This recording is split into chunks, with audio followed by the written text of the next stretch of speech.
a banker. We're going to begin all conversations today with the most important of all, your life. If you are not alive, you can't pay the taxes for us to worry about the ones which are being stolen through corruption. If you are not alive, you can't take part in the amazing digital products which we'll be discussing with our friends from Vodafone. Save your life. So please, let's save our lives this morning. First of all, before we do anything else, please, don't text and drive. Oh, he go save your life. Be patient with other road users. Keep your eyes on the road. And take a look out for these commercial drivers. Now, this is not in any attempt to attack or to, target any specific group of drivers, but we have observed that some of the driving rules and the traffic rules which we all obey very nicely are flouted by a certain specific group of people. Even the rules to have your vehicles tested in a certain way. We'll be hearing Jose Wusu, who is First Deputy Speaker of Parliament. He used to be the CEO of DVLA. You go die. But I can't tell you about cars without talking to you about the Total Quartz engine oil family and its new members, the Quartz 9000 Future 0W20, especially conditioned and developed for the latest generation engine. Total Quartz 9000 Future 0W20 delivers excellent engine protection and cleanliness, increases your oil change interval while reducing your fuel consumption. For optimum performance and efficiency of your car, visit your nearest Total service station and ensure your car is well protected. Join the Total Quartz Nation movement now. Total Quartz, keep your engine younger for longer. Social media messages are brought to you by EcoBank, the Pan-African Bank. Big Stories brought to you by Guarantee Trust Bank. Would you rather bank with us and Vodafone? The future is exciting. Ready? EcoBank has the new DigiBanking pack, which helps you to go faster and go further. If you're a merchant or a trader looking to grow your business, there are so many benefits like zero opening balance, no monthly service charges, automatic access to EcoBank's payments and collection solutions. There's so much more, including a loan of up to 200,000 cedis. Ghana cedis, I mean. To find out more about how to go faster and go further with a bank that understands your business, visit the nearest EcoBank branch, call toll-free on 3225 or contact us on digipackgh@ecobank.com. EcoBank mobile app, CIMG Product of the Year 2018. EcoBank, two-time CIMG Hall of Fame bank, and EcoBank is the first and only national accredited entity to the Green Climate Fund in Ghana. EcoBank, the Pan-African Bank. We need you alive. If you are a trader, we need you alive. We need you alive. So guys, we seem to have, should I say ignored, we probably lost sight of the role of commercial drivers in this entire campaign from the very beginning. But could you listening to Jose Wusu speak to Evan Spencer the other day sort of brought it all back in perspective, did it not? Absolutely. And, I'm so glad that conversation actually took place because it raised something that a lot of us had forgotten, that there is a certain extra standard to which a commercial driver must be qualified in order to do that job. But they are probably the ones who get into driving in the least formal manner.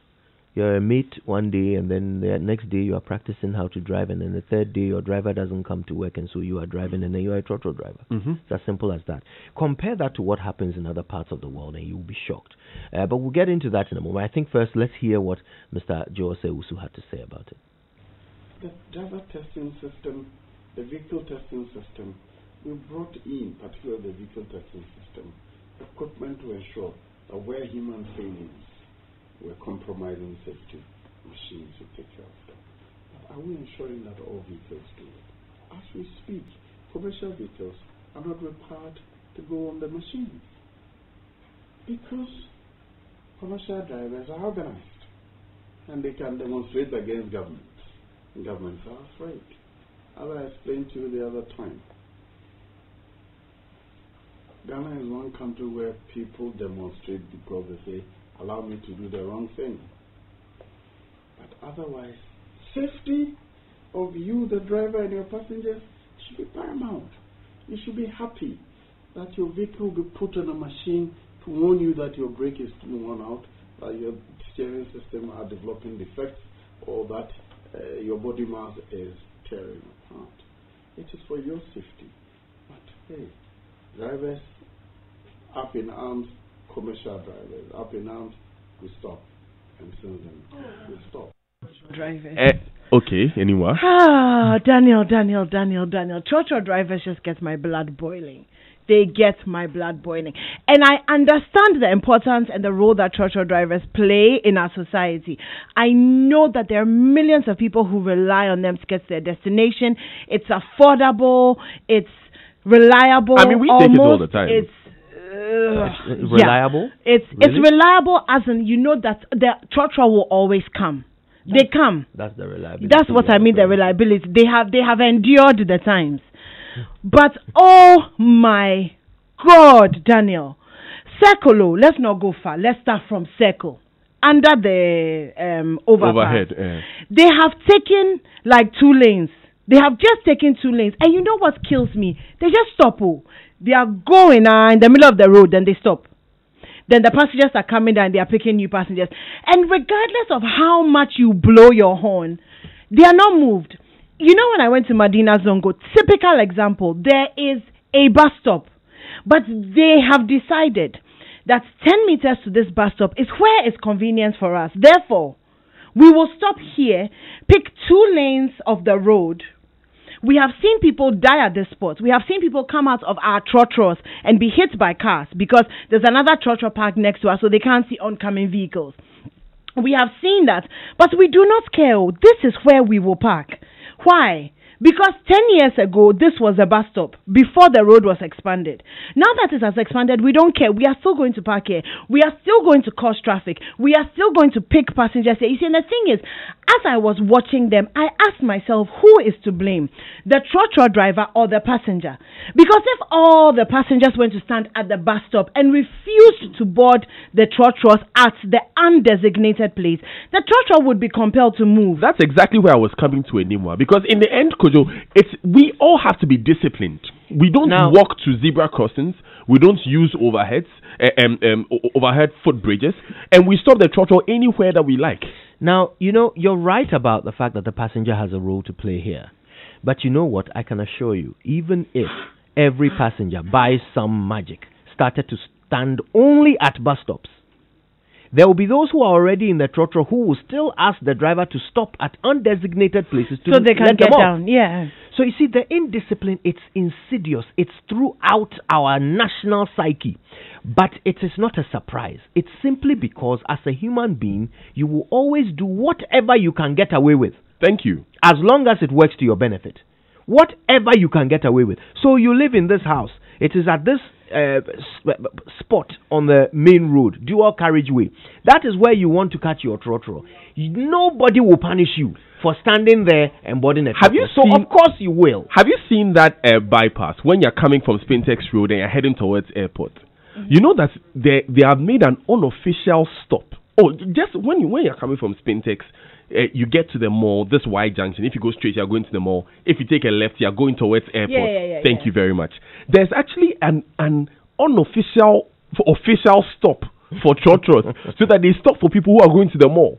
So if you take a trotro from Spintex and you're going to the mall, you would come and then they will stop right in the curve, in that dual lane road where it's supposed to be a freeway. And in other jurisdictions, Kojo, I know that there are designated speed limits that you can't go below on a road of that nature. That's right. Yes. Anyway, so we've been speaking to the trotro drivers, the GPRTU drivers themselves, and they have been telling us why they don't follow some of the simple things like getting their vehicles tested the way the rest of us do. Let me say this, that it's not a commercial driver, even the private cars, the company cars, they don't even take it there. They be in their the circumstance whereby the driver may not go there with the vehicle for the registration. Maybe either the car is at a workshop, and since it's at a workshop, it's we don't get them notification because they don't have any cross that if your bus is at a workshop, they will stop it for you not to continue with the renewal. So most of the time, if it's at a workshop, maybe they'll finish maybe around the weekend and you have a job, you have to go and do the renewal. So that for me to be able to because DVLA don't come on Saturdays. So it's mostly on one or two occasions, not very often. But it all boils to one thing, that this road royalty that we've been paying for years, how road very wealthy at all? Let's us ask ourselves, the road that we've been applying, we've been using, and we've been paying every 6 months, are they wealthy at all? I know the private cars is a year, and the commercial vehicles are 6 months. Let's ask ourselves, even the minimum that we've been paying, are they putting it to the right context? If they are putting it to the right context, and a car owner is taking his vehicle there for a renewal, he shouldn't have any problem, because the road and everything is excellent. If it is excellent, my bus is also excellent. But if not because of this police harassment or police arrest or whatever, some of our members, some of them would even, the roadworthy will even expire for about 1 month before they go, because of that stress they go through. It is very stressful. Very, very, very stressful. Go enjoy this long, as I said. So when you are going for the renewal, do you go with your vehicles to get the renewal done, or you just sit at the comfort of your homes and you're able to renew the... No, nowadays these garages don't do that. These private garages, there's no way you go there without taking your vehicle. On a serious note, especially these new garage at Awosh, no matter what, you have to bring the vehicle. But there are some petty mistakes they will tell you to go and do, and then they will issue with it. And then something like brakes, headlights, navigators and whatever, after that one there, they will tell you to go back and fix it before. But the problem I had with them is, our members is having with them is, they tell you to go and pay first. After the payment, they tell you your problem. They tell no, they will not issue you the sticker. Go back and fix your vehicle, and before they give you that sticker. But we go through these stresses a lot. You know, formally we have one from here to Domi. Look at how far in the traffic. You go there you join the queue. Now we are lucky we have one at Awoshi near, so it has reduced the stress. Tell us about the roadworthiness of the vehicles that operate from this station. From where you sit, would you say all the vehicles that work from here are okay to be on the road? To be honest with you, I can't say they are all okay. Honestly, at least we have about 65% okay, and then the rest, to be honest with you, I'm being honest, I can't lie. So then the question is, how are they able to pass the test? It is very difficult. Sometimes they tell you to go and fix it. When you are able to fix half of whatever they want, you know, I don't want to talk much. I don't want to, talk against somebody. But to be honest with you, some of the vehicles that they even issue with this road stickers or roadworthy, you see that even vehicle is not roadworthy. Very sure. That's why I said we have about 65% correct, and then that 35% remaining are people sometimes they do consider. Why do you consider a vehicle that could potentially kill passengers? No, some of the vehicles they don't kill passengers. There are considerations that they do consider, like whenever the body, it's about this body works or whatever. So as a matter of, because of inconvenience, these people are not getting their vehicles tested the way it is supposed to be. And a lot of people are simply flouting the law in some cases by not even going there to physically get their roadway certificates. We could go on and on about this element of the conversation, but we got an interesting report from Kofi Ofori about an Ayalolo bus driver. And he has joined us on the line to tell us exactly what happened. So, Kofi, you were telling me yesterday when we were talking about this incident on the Graphic Road. Yes, good morning, Daniel. How are you? Oh, I'm blessed. How are you? I'm good, thank you too. And thank you for the opportunity you've granted us to bring some of these incidents to light. So this was a couple of weeks ago, on the 23rd of January, around 5 p.m. as I was heading home on that stretch of road. You can imagine the traffic on the road.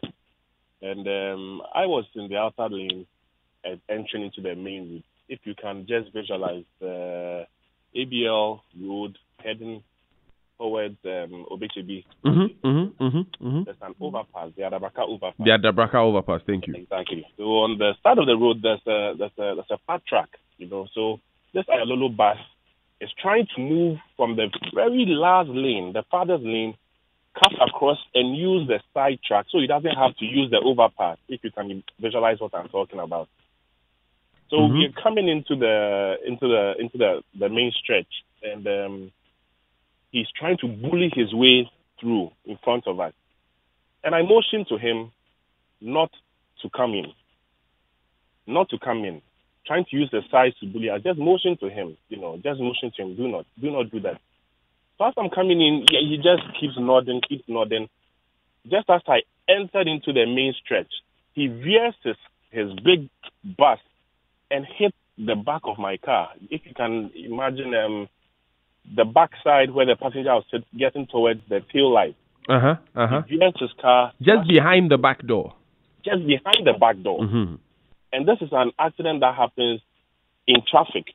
So you can clearly see that it was a willful act that he committed.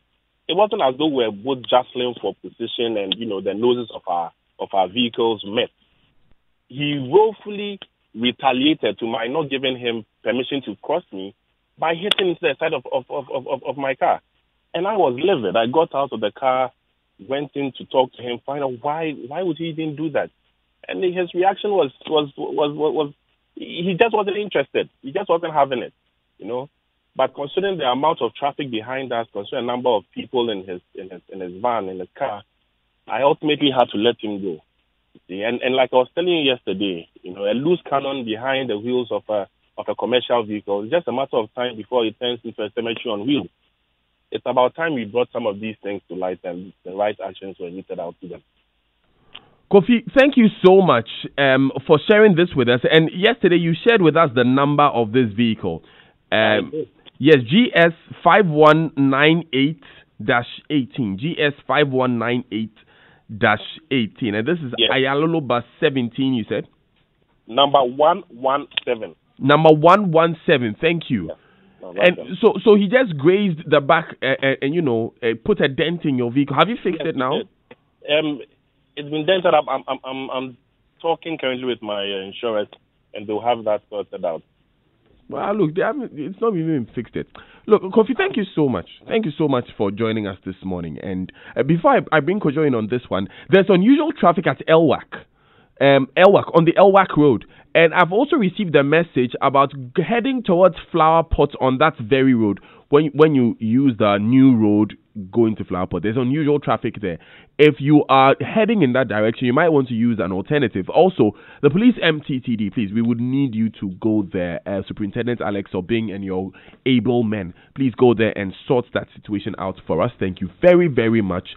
But Kojo, I can't count the number of times that I've heard a story like this. I mean, it's happened to me on a number of occasions where someone grazes the back of your vehicle like that. You see, as with every electronic or mechanical system, the weakest link is the human factor. That squidgy little organic mass behind the driver's seat is the real cause of deaths and danger on our roads. Now, you see, the vehicle testing regime, there's a reason why it's there. There's a reason why it's necessary for you to make sure that your car is roadworthy. And yes, you heard some of the drivers talking about, are our roads car-worthy and all that. That's a separate conversation.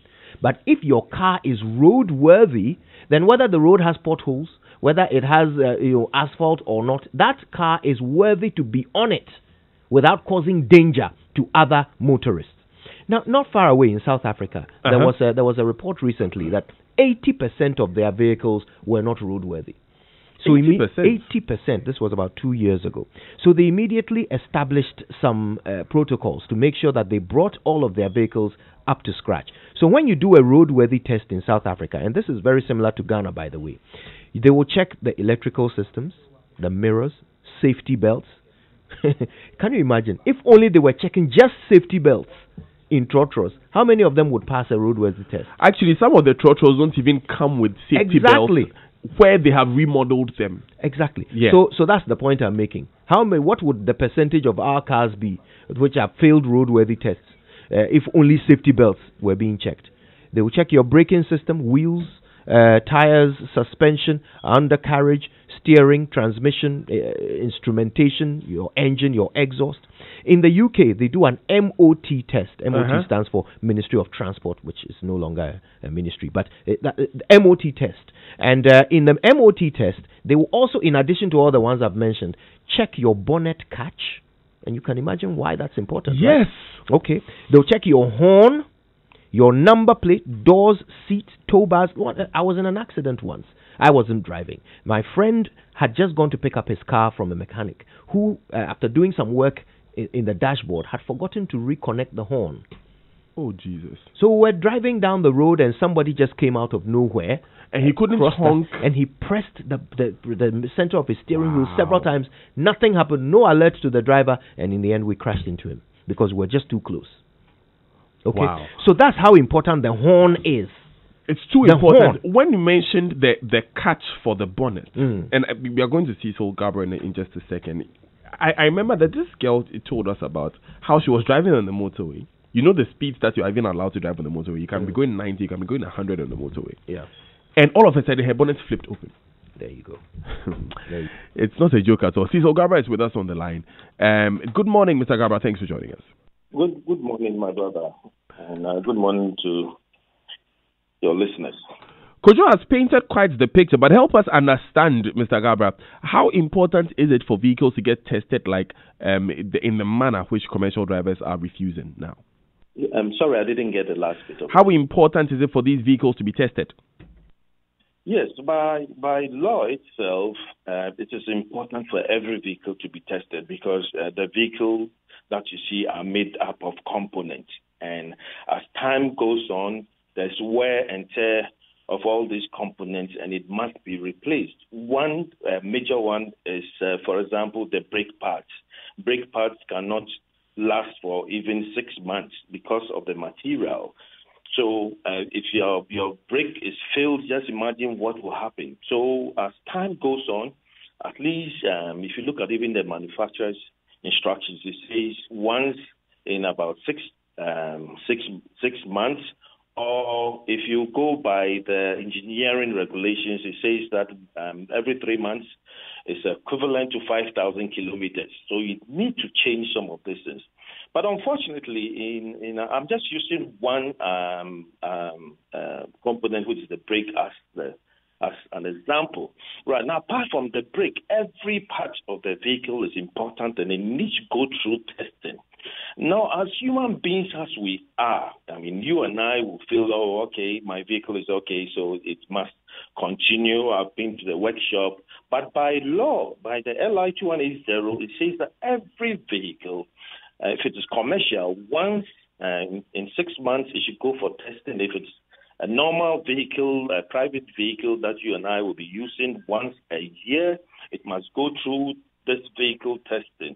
It is really important for all of us to just abide with this regulation because of safety, the safety of the vehicle that we all need. All the vehicles that we have on the road must be safe. Because just imagine you are driving and then you have a ball joint issue, okay, where your tie, my good friend will say, one looks through China and one looks through Ghana, which means that your tie is not aligned properly and then your tie gets off. Definitely, that tie that is even removed is going to hit somebody who is walking somewhere to cause death. Right. If your vehicle is a commercial vehicle and you are carrying a lot of passengers and then your tie is gone off or you have a tie bust, which again the regulation is saying that at least your tread limit must be 1.6 millimeters and you don't follow it and DVLA will not check it, then it means you are going to kill a lot of people. So Daniel, it goes on and on. It is really important that every vehicle in this country, maybe it is the military vehicles that are exempted and they have a way of dealing it. And I'm even saying that they have the cleanest and much more roadworthy vehicles in this country than the commercial vehicle. So it's a big problem. I'm following what is going on. I heard the first deputy Speaker of Parliament. Parliament, Joe said was speaking. I worked with him myself on the board for a good 8 years. We traveled to look elsewhere to make sure that we bring what is even being practiced in Cote d'Ivoire, which is one of the best countries that really abide towards this roadworthiness, that you cannot fool around in Cote d'Ivoire. That's our neighbors. Why are we sit here and commercial vehicles cannot be driven to be tested? Meanwhile, the testing equipment has been made for every vehicle to go through the system. Now, you have sat on the board before for a long period of time. Tell us about the work that you have done with these commercial vehicle drivers and how come we are unable to convince them to take part in this process. Well, I must be honest with you that it took us a lot of time to get the regulations in place because there was nothing like that all the vehicles, all commercial vehicles and so on must go through testing. It took the board and then all the stakeholders to come together to come out with the LI 210, which was promulgated in the year 2012. Right. So if it was promulgated, then the next thing it should have been enforcement to enforce every vehicle to go through the system. But we are unable to. Say it again. We are unable to enforce. Yes, so it's an enforcement issue. So now that we have a National Road Safety Authority going to look over DVLA, over its activities, including enforcement, I believe every commercial vehicle, right, the testing system, the testing companies that we have at Wager and then Dummy and so on, right? But by law, DVLA is not supposed to give roadworthy certificates until those vehicles have been tested and approved by the testing companies. Honestly speaking, it is not done. Daniel, as you sit there and your vehicle is expired, I will say, Daniel, bring it, and it should be renewed for you, and it should be a genuine case. Now, it is an enforcement issue. Every vehicle must go through the testing system so that for safety reasons, road crashes will be reduced. Now, we know that 8,431 commercial vehicles were involved in accidents in the past year. Mr. Gabra, how serious is it if some of these vehicles are not tested as they should be? What's the full extent of the danger that we are putting ourselves in? Well, I would say a very big, kudos to multimedia for taking this road safety issue up. And I believe this is rather the beginning. The beginning should have been after the laws were promulgated in 2012. But now it is not an issue where we will rely on anybody else except the enforcement agencies that we have in this country that we need to rely on to make sure that every vehicle goes through the testing system. It is law, and therefore we just need to abide to this simple law, and people must be arrested. The other issue is how would you even determine whether this vehicle has gone through the test and so on. Daniel, there are a lot of fake stickers in the system, and it also goes down to the issue of whether the police have got the right testing equipment, test kits to determine the certificates.